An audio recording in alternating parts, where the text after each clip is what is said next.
কিয়ামত পর্যন্ত যদি কোনো একটা মানুষকে দুনিয়াতে যত দুঃখ কষ্ট আছে ওই সমস্ত কষ্ট যদি একটা মানুষকে দেওয়া হয় আর তাকে যদি জাহান্নামে দেওয়া হয়, জাহান্নামের আযাব থেকে এসে বলবে, মালিক দুনিয়ার জমিনের যেই কষ্টটা ছিল আমার, এই জাহান্নামের তুলনায় একেবারে এই ফোঁটার সমতুল্য, সমুদ্রের ফোঁটার সমতুল্য। আর যেই কষ্টটা জাহান্নামের যেই কষ্টটা, এই কষ্টটা সমুদ্র বরাবর। নাউযুবিল্লাহ। জাহান্নাম কষ্ট যেরকম, আবার জান্নাত সুখও এরকম। সবচেয়ে বড় বুদ্ধিমানকে, সবচেয়ে বড় বুদ্ধিমানকে আল্লাহর হাবিব ডাক দিয়া বলেন, সবচেয়ে বড় বুদ্ধিমান হলো ওই ব্যক্তি যেই ব্যক্তি নাকি দুনিয়াতে থেকে আখিরাতের ফিকির করে, সেই হলো সবচেয়ে বড় বুদ্ধিমান। বুজুর্গ ও আমার পর্দার মা বোনেরা, ভালো করে শুনেন, ভালো করে শুনেন। আমি আপনাদের সামনে একটা কোরআনে কারিম থেকে আয়াত তেলাওয়াত করলাম, ওয়াতাসিমু বিহাবলিল্লাহি জামিআন ওয়া লা তাফাররাকু। আল্লাহ পাকের রশিকে ভালো করে ধরো, আল্লাহ পাকের রশিকে ভালো করে ধরো। এরকম ভাবে বিচ্ছিন্ন হইও না। আল্লাহ পাকের রশি কি জিনিস? সব কিছু কাজ করব আল্লাহ পাকের হুকুমেই হয়, সব কাজ আল্লাহ পাকের হুকুমেই হয়। আল্লাহ পাকের উপরে ভরসা করব, আল্লাহ পাকের উপরে ভরসা। যেই কোনো কাজ করব আল্লাহ ছাড়া আমার কোনো উপায় নাই। সব কিছু কর্নেওয়ালার মালিক আল্লাহ, ইজ্জতের মালিক আল্লাহ, বেইজ্জতির মালিক আল্লাহ। সব কাজ আল্লাহ পাকের উপরে ভরসা করব। এই জন্য আল্লাহ পাকের কাছে যাইতে হবে, মালিক তুমি আমাকে ইজ্জত দাও, তুমি আমার সম্পদ দাও, তুমি আমাকে বেইজ্জতি করিও না। দুনিয়াতেও বেইজ্জতি করিও না, আখিরাতেও বেইজ্জতি করিও না রে আল্লাহ। সর্ব অবস্থা আল্লাহ পাকের রশিকে ধরা, সর্ব অবস্থা আল্লাহ পাকের রশিকে ধরা। সুখে দুঃখে সর্ব অবস্থায় নৈরাশ না হওয়া। পেরেশানি আসছে, ঘাবড়ানোর কোনো কারণ নাই। ছেলে কামাই রোজগার করতে পারতেছে না, বিদেশে আছে, টাকা পয়সা ভালো করে কামাই রোজগার করতে পারতেছে না, সাপ্লাই ভিসা পড়ছে, ভিসাটা বেশি ভালো না, স্বামী অসুস্থ, নিজের স্ত্রী অসুস্থ, নিজের ছেলে মেয়ে অসুস্থ, কামাই রোজগারের কোনো ব্যবস্থা নাই, মামলা মোকদ্দমায় ফাঁসা গেছে, মামলা মোকদ্দমায় ফাঁসা গেছে। এখন পেরেশানির কোনো কারণ নাই। আল্লাহ পাকের উপরে ভরসা কর। আল্লাহ পেরেশানি দিয়েছো তুমি, দূর করবাও তুমি। আল্লাহ পাকের হুকুমের উপরে চলেন, রাসূলের তরিকার উপরে চলেন, দেখবেন আল্লাহ পাক কিভাবে শান্তি আপনাকে আমাকে দিবে।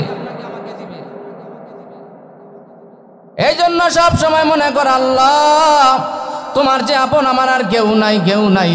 নবীর যে দরদি আমাদের কেউ নাই রে আল্লাহ। নবীর সুন্নাত যদি আমি সব সময় আঁকড়াইয়া ধরি, নবীর সুন্নাতকে আঁকড়াইয়া ধরি, আল্লাহ পাক আমার ঘরের মধ্যে শান্তি দিবেন, এর মধ্যে কোনো সন্দেহ নাই। নবীর মুহাব্বত দিলের মধ্যে রাখা, নবীর মুহাব্বত দিলের মধ্যে রাখা। আর নবীর মুহাব্বত দিলের মধ্যে রাখার অর্থ হইল নবীর সুন্নতকে ভালো করে আঁকড়িয়ে ধরা। কেননা নবীর মতো দরুদি আমাদের আর কেউ নাই। আর সব সময় দোয়া কর, আল্লাহ নবীর সুপারিশ আমার ভাগ্যে রাখি। ওরে আল্লাহ নবীকে দেখি নাই, আল্লাহ নবীকে দেখি নাই। সব সময় দোয়ার মধ্যে বল, আল্লাহ স্বপ্নের যুগে নবীকে না দেখায় খবর দেশে রাখ দিও না। আমি কোন সাধনে পাইব তোমায় গো নবীজি, কোন সাধনে পাইব তোমায়। আমি কোন সাধনে পাইব তোমায় গো নবীজি কোন সাধনে পাইব তোমায় নবী মাতৃগর্ভে থাকিয়া পিতাহারা হইয়া নবী মাতৃগর্ভে থাকিয়া পিতাহারা হইয়া ইতিম হয়ে এলেন দরায় গো নবীজি কোন সাধনে পাইব তোমায় আমি কোন সাধনে পাইব তোমায় গো নবীজি কোন সাধনে পাইব তোমায় রাখালিয়ার বেশে খাদিজার দেশে রাখালিয়ার বেশে খাদিজার দেশে বকরি চরাই দেন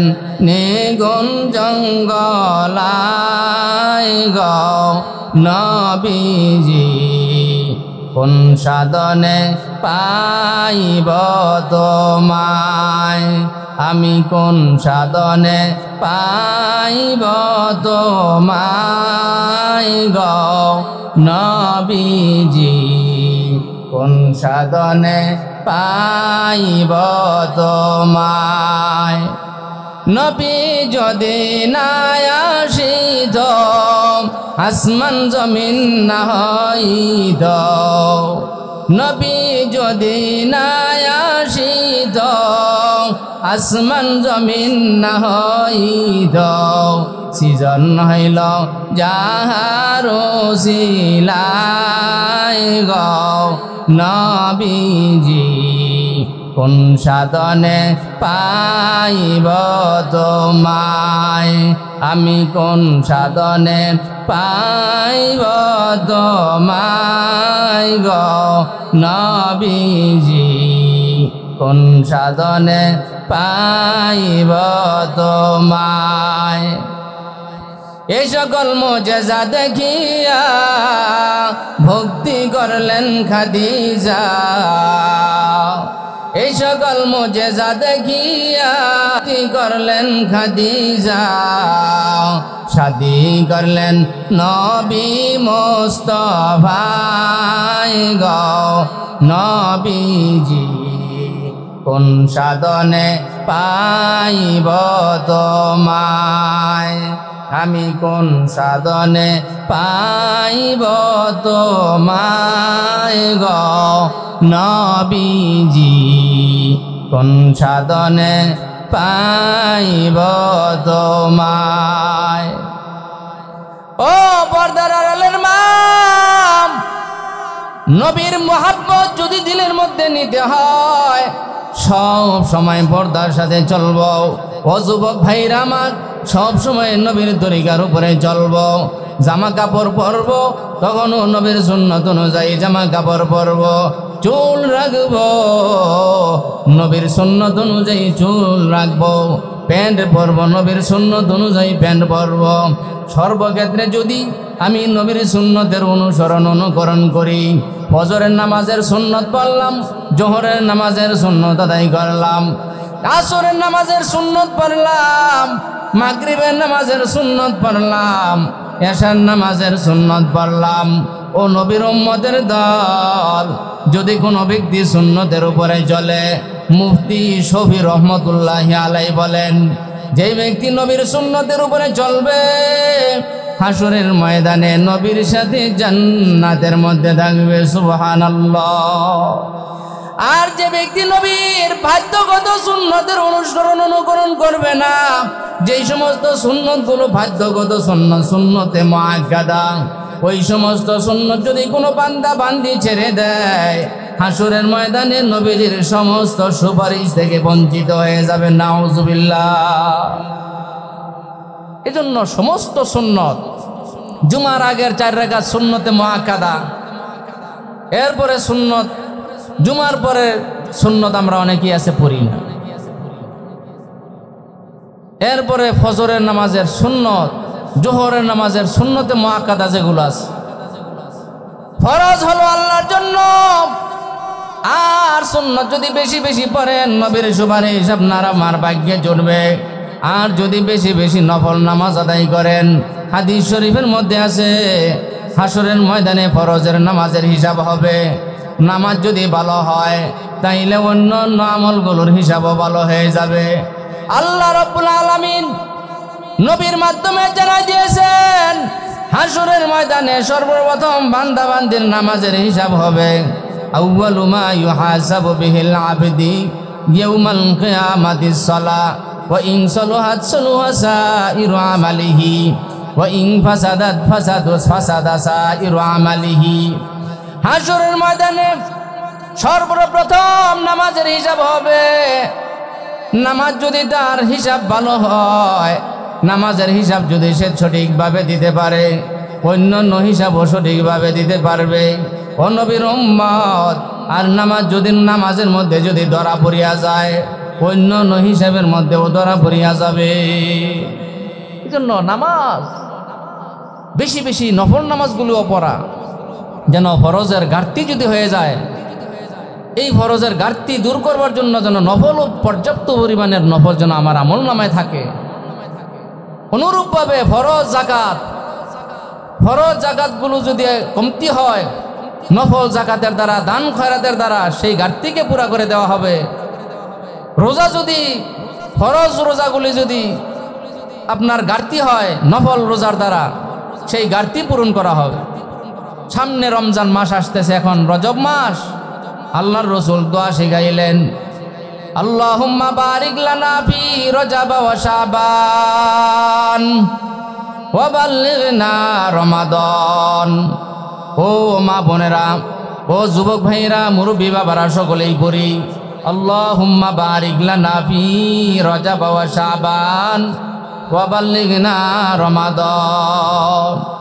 ও আল্লাহ, রজব শাবানে বরকত দাও, আর রমজান পর্যন্ত আমার হায়াতকে বাড়ায়া দাও। ও দয়ার মালিক আল্লাহ, এই রজব মাস আর শাবান মাস বরকতের মাস, বরকতের মাস। আল্লাহ পাকের কাছে 4টা মাসের বড় মূল্য। এর মধ্যে একটা হলো জিলকদ, আর একটা হলো জিলহজ, 3 নম্বর হলো মুহররম, আর একটা মাস হলো রজব মাস। এই 4টা মাসে কতল কেতাল করা নিষেধ, মারামারি কাটা খুনাখুনি করা নিষেধ। ও নবীর উম্মত, আল্লাহ পাকের কাছে বেশি মূল্য, বেশি দামি। আল্লাহর হাবিব দোয়া শিখাইলেন, রজব শাবানে বরকত দাও, আর রমজান পর্যন্ত আমার হায়াতকে বাড়ায় দাও। ও আল্লাহ, এই রজব শাবানের মধ্যে বেশি বেশি করিয়া আল্লাহর হাবিব দোয়া পড়তেন। আল্লাহর হাবিব দোয়া পড়তেন, বেশি বেশি করিয়া দোয়া পড়তেন, সব সময় দোয়া পড়তেন। শুধুমাত্র একবার দোয়া পড়ছে এরকম না, সব সময় দোয়া পড়তেন। বরকতের দোয়া। বরকত কিসের বরকত? আয় আল্লাহ, আমার হায়াতে বরকত দাও, আমার রিজিকে বরকত দাও। আল্লাহ, আমার সন্তানের মধ্যে বরকত দাও, আমার জমিনের মধ্যে বরকত দাও, জমিনের মধ্যে বরকত দাও, কামাই রুজগের মধ্যে বরকত দাও। এইভাবে বরকতের দোয়া করতেন গো মা বোনেরা আমার।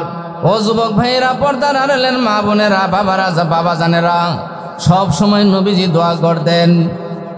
আর রমজান পর্যন্ত হায়াতকে বাড়ায় দেওয়ার জন্য আল্লাহর হাবিব দোয়া শিখাইছেন। এই জন্য হায়াতের জন্য দোয়া করা যায়। লম্বা হায়াত, আল্লাহ তুমি আমার হায়াতকে দীর্ঘায়িত করে দাও। এই জন্য হায়াত বাড়িও না, গুনাহ হবে, বেশি বেশি পাপ কাজ হবে। এই পাপ কাজের জন্য দোয়া যাওয়া যাবে না। আয় আল্লাহ, তুমি আমাকে হায়াত বাড়ায় দাও, আমি যেন বেশি বেশি করে নেক আমল করতে পারি। আল্লাহ, এমন একটা মাস সামনে আসতেছে, যেই মাসের একটা রোজা রাখলে, একটা নফল আদায় করলে 70টা একটা ফরজের সমতুল্য, একটা নফলকে একটা ফরজের সমতুল্য করে দেওয়া হয়, আর একটা ফরজকে 70টা ফরজের সমতুল্য করে দেওয়া হয়। এক খতম কোরআন তেলাওয়াত করছে, অন্য মাসে 70টা কোরআন খতমের সওয়াব দেওয়া হয়, বেশি বেশি করিয়া কোরআন শরীফের খতম দেওয়া গো মা। এখন থেকেই কোরআনে পাকের তেলাওয়াতের মধ্যে লাগিয়া যাওয়া।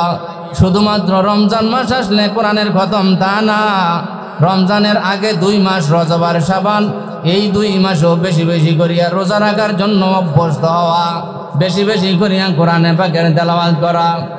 এরকম যেন না হয়, আল্লাহ পাকের কাছে হায়াত চাওয়া। কারণ রমজানের আগে যদি মারা যায় তাহলে রমজান মাসটা থেকে বঞ্চিত হয়ে গেল। এজন্য রমজান মাসের আগে যেন আল্লাহ পাক হায়াত বাড়ায় দেন, রমজান পর্যন্ত আমার হায়াতকে বাড়ায় দেন। এজন্য দোয়া করা, আল্লাহ রমজানের আগে আল্লাহ তুমি আমার মৃত্যু দিও না।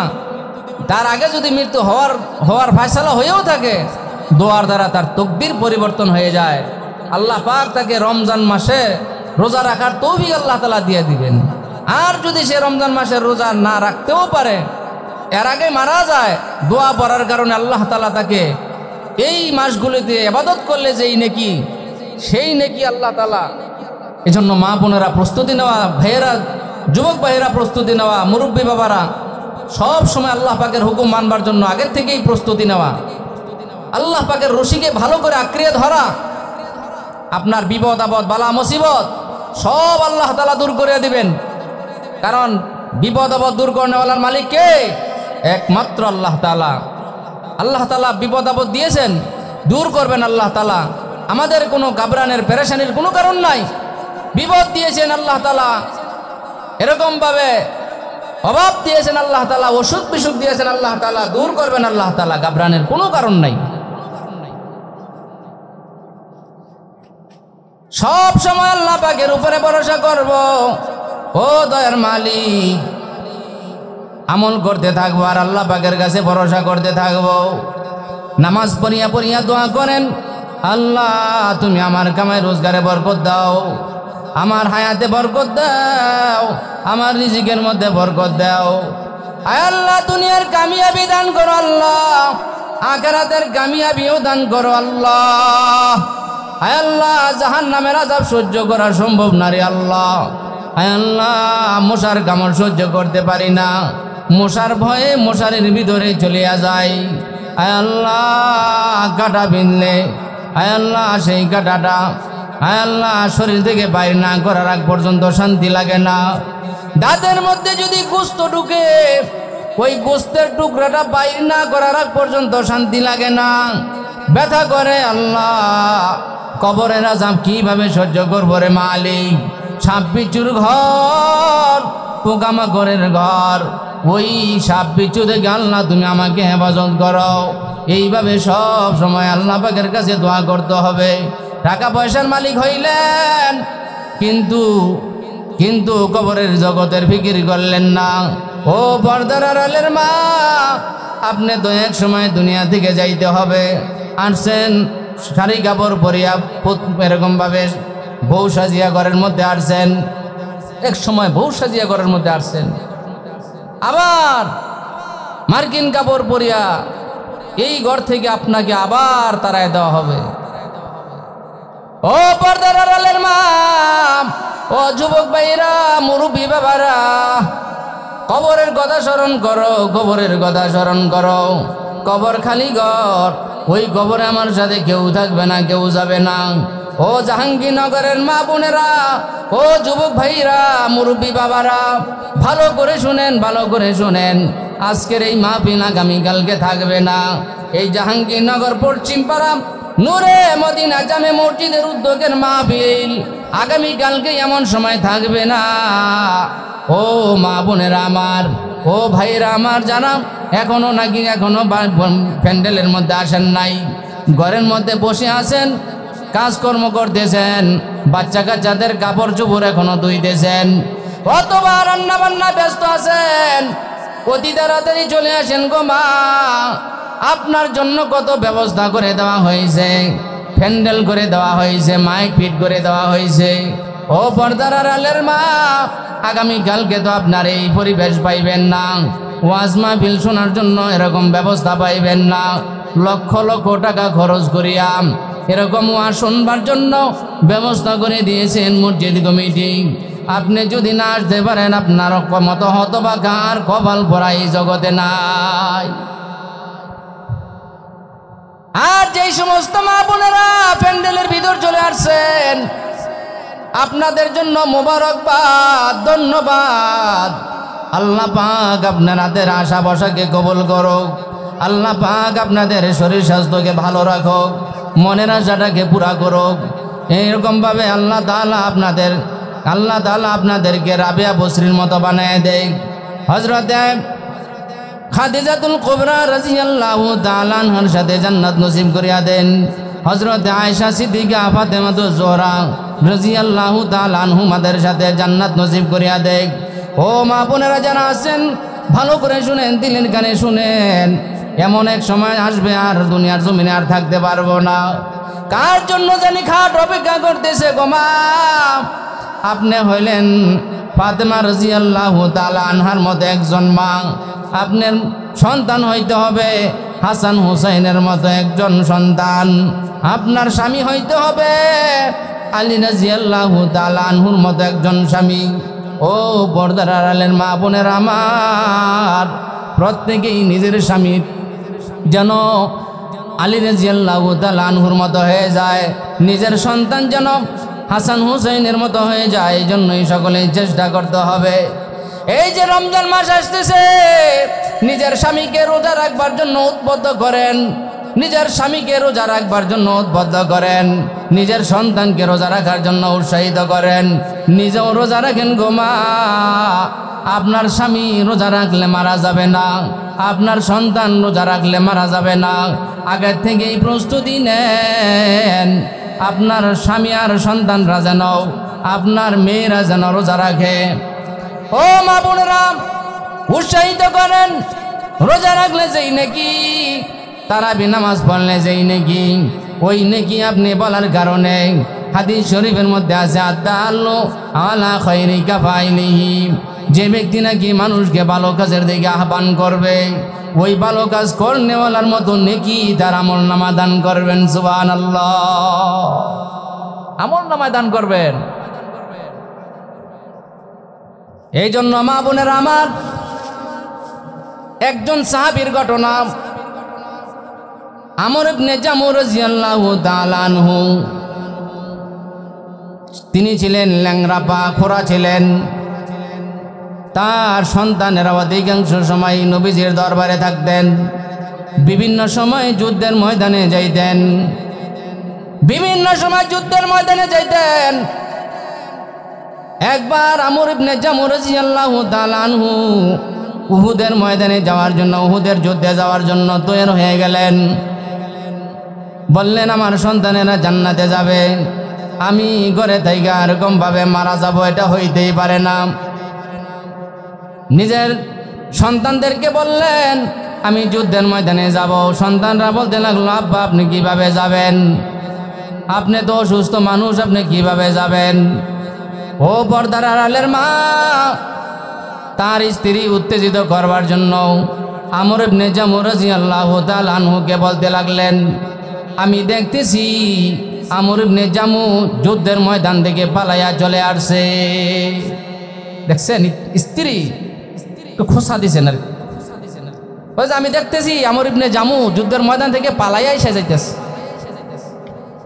এই কথা শুনিয়াম আমর ইবনে জামু রাদিয়াল্লাহু তাআলা আনহু ক্যাবলামুখী হইয়া দুইটা হাত উপরের দিকে দিয়া আল্লাহ পাকের কাছে একটা দোয়া করতেছেন, মালিক আল্লাহুম্মা লা তারুদ্দানি ইলা আহলি, ও আল্লাহ আমাকে আমার পরিবার পরিজনের নিকট আর ফিরাই আনিও না।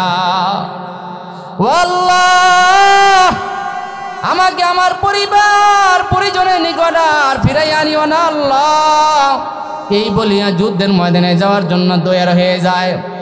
নবীজি দরবারে যাইয়া উপস্থিত। নবীজি বললেন, নবীজির কাছে যাইয়া বললেন, ও আল্লাহর হাবিব আমি যুদ্ধের ময়দানে যাওয়ার জন্য আগ্রহী, আমাকে যুদ্ধের ময়দানে যাওয়ার জন্য অনুমতি দিয়ে দেন। আল্লাহর হাবিব বললেন, তুমি তো খোরাপা, তোমার অবস্থা ভালো না, তুমি অসুস্থ, এখন তোমাকে কিভাবে আমি যুদ্ধের ময়দানে যাওয়ার অনুমতি দেই? আল্লাহর হাবিব ডাক দিয়া বললেন, তুমি অসুস্থ হওয়ার কারণে আল্লাহ তাআলা তোমাকে অক্ষম করছেন, তুমি কেন যুদ্ধের ময়দানে যাইবা? আমর ইবনে জামু রাদিয়াল্লাহু তাআলা আনহু আবার দ্বিতীয়বার আগ্রহ প্রকাশ করলেন আর ডাক দিয়া বললেন, আল্লাহর হাবিব, আমি চাই যুদ্ধের ময়দানে আমি ল্যাংড়া পানি আর জান্নাতের মধ্যেও চলাফেরা করি। আমার সন্তানেরা যুদ্ধের ময়দানে যাইয়া শাহাদাত বরণ করবে আর জান্নাতে জল ঘোরাফেরা করবে, আর আমি ঘরের মধ্যে বইরা মারা যাবো, এটা আমার কাছে ভালো লাগে না। এইভাবে আল্লাহ রসুলের কাছে অনুমতি নিয়ে যুদ্ধের ময়দানে গেলেন। আল্লাহর হাবিব তাকে অনুমতি দিয়া দিলেন। এরকমভাবে তার ছেলে একজন যুদ্ধের ময়দানে এরকমভাবে শহীদ হয়ে গেলেন। আর আমর ইবনে জামু রাদিয়াল্লাহু তাআলা আনহু যুদ্ধের ময়দানে ভিড় দর্পে যুদ্ধের ময়দানে চলে গেলেন। এরকমভাবে যুদ্ধ করতে করতে শাহাদাত বরণ করলেন। তার স্ত্রী তার লাশকে, তার স্বামীর লাশকে আর তার সন্তানের লাশকে উটের উপরে উঠাইবার জন্য অনেক চেষ্টা বিক্রি করতেছেন। উটের উপরে কোনো রকমে উঠাইলেন, আর উপরে উঠানোর সাথে সাথে উহুদের দিকে তাকায় আছে, মদিনার দিকে আসে না। তার স্ত্রী দৌড়াইয়া নবীজির কাছে আসলেন, আয়েশা বললেন, ও আল্লাহর হাবিব, আমার স্বামীকে, আমার ছেলেটাকে আমি বাড়ির দিকে আনবার জন্য চেষ্টা করতেছি, মদিনার দিকে আনবার জন্য চেষ্টা করতেছি, যতই মারপিট করতেছি কোনো অবস্থাতেই যুদ্ধের ময়দান থেকে আসতেছে না, উহুদের দিকেই তাকায় আছে। নবীজি ডাক দিয়া বললেন, এই আমর ইবনে জামু বাড়ি থেকে আসার সময় কোনো কিছু বলছিল কিনা? তার স্ত্রী বললেন, ও আল্লাহর হাবিব, আমর ইবনে জামু আমার স্বামী বাড়ি থেকে আসার সময় বলেছিল, আল্লাহুম্মা লা তারুদ্দানি ইলা আহলি, ও আল্লাহ, তুমি আমাকে পরিবার পরিজনের নিকট আর ফেরত নিয়ে আনিও না। আল্লাহর হাবিব ডাক দিয়া বললেন, এই জন্যই উহুদের দিকে ওই দিকে ফিরে রয়েছে, মদিনার দিকে আসতেছে না। আল্লাহ পাকের পক্ষ থেকে এই উট মদিনার দিকে আসবে না। এই জন্য মা বোনের আমার, ওই মহিলা সাহাবিয়া এরকমভাবে নিজের স্বামীকে উত্তেজিত করবার জন্য, এরকম আল্লাহর রাস্তায় যাওয়ার জন্য তৈরি করে দিয়েছেন, আল্লাহর রাস্তায় যাওয়ার জন্য তৈরি করে দিয়েছেন। আপনারাও যদি নিজের স্বামীকে 1 চিল্লা 3 চিল্লা, সামনে রমজান মাস, 3 চিল্লার জন্য 3 দিনের জন্য যদি আল্লাহর রাস্তায় পাঠিয়ে দেন, রমজান মাসে যদি আল্লাহর রাস্তায় 40 দিনের জন্য সময় লাগাইবার জন্য ব্যবস্থা করিয়া দেন, 3 চিল্লার জন্য ব্যবস্থা করিয়া দেন, হইতে পারে আপনি ঘরের মধ্যে বসিয়া চিল্লা দেন, ওনার সওয়াবটা আপনার আমল নামায় জমা হয়ে যাবে। সুবহানাল্লাহ। এই জন্য মা বোনেরা নিজের সন্তানকে, নিজের স্বামীকে, নিজের ভাইকে এরকমভাবে আল্লাহ রাস্তার মধ্যে পাঠাইবার জন্য সকলে ইনশাল্লাহ নিয়ত করি, আল্লাহ পাক আমাদের সকলকে আল্লাহ রাস্তায় পাঠাইবার জন্য তৈরি করিয়া দেখ এবং যাওয়ার জন্য তৌফিক নসিব করিয়া দেখ।